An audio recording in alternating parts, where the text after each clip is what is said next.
Praise be Jesus and Mary. First I will comment a little bit on the gospel passage of today and then a little bit about our saint of today.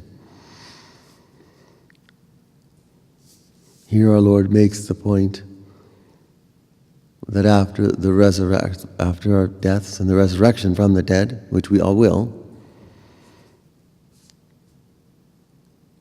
there is no longer husband and wife. Therefore this woman spoken of by the Sadducees, whose husband was to be after the resurrection of the dead, well, none of them, because there's no marriage after death except to God himself. Or the way our Lord puts it, we are like angels. It points to the fact also by the phrase of our Lord that God is not the God of the dead but of the living. Our souls don't die. Our bodies will, but they will rise again and be reunited with our souls. But our souls don't, so we live on. And once we are in eternity, there is no further marriage. It's all our attention is focused solely on God. And we will not want it any other way. We could not ask for more than to be centered, than given completely to God, and God to us. That is what we must strive for. Paradise, heaven, union with God. There is nothing greater. There can be nothing greater. That is what we must strive for.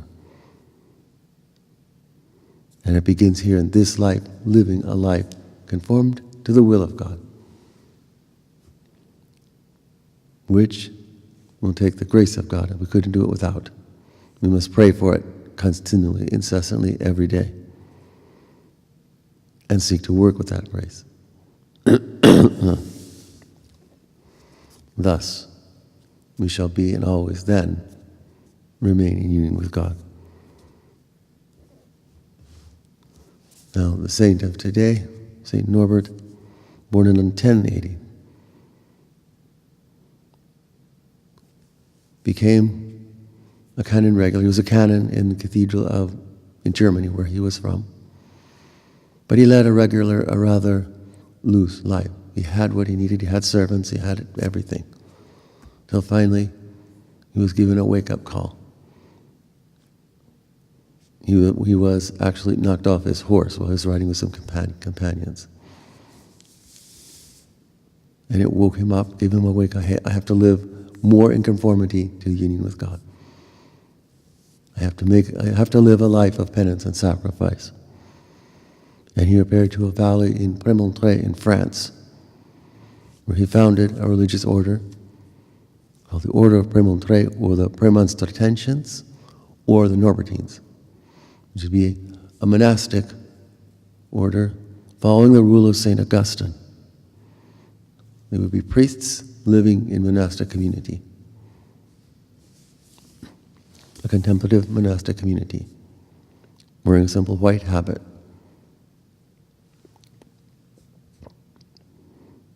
Well, eventually the Pope called him out to the apostolic life, more to the apostolic life.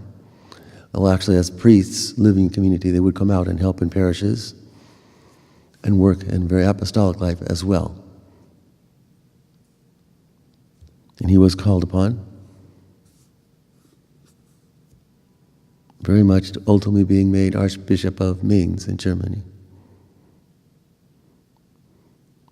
And he was, compared to St. Bernard, who was a contemporary of his, St. Bernard the Abbot of Clairvaux, who was an apostle for Mary.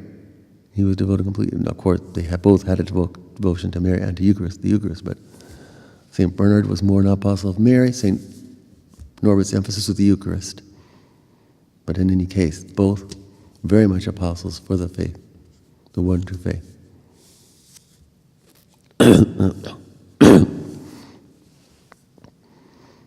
And that is the example we have today, one who did live that faith and sought that union with God by founding a monastic community that would also live the apostolic life, reaching out to the people to bring that very light through the Eucharist to our union with God. Let us then pray for that. Pray constantly every day to grow in that union, that loving union with God. It's a union of love. That we can be consumed with that love, and thus then we are prepared to enter complete union with God in paradise.